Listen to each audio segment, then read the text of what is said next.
আৰু কৈ থৈ গ'ল মই যদিনা নাইকিয়া হৈ যাম সেইদিনা সমগ্ৰ অসমে মায়াবিনী গাব।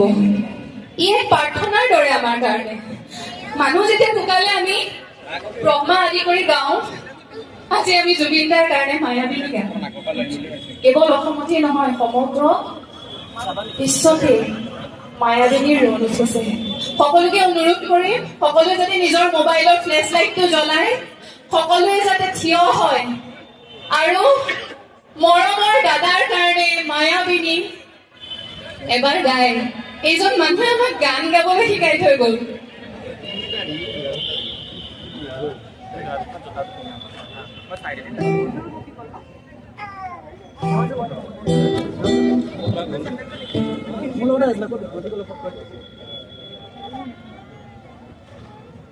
রঞ্জনক লগ পালে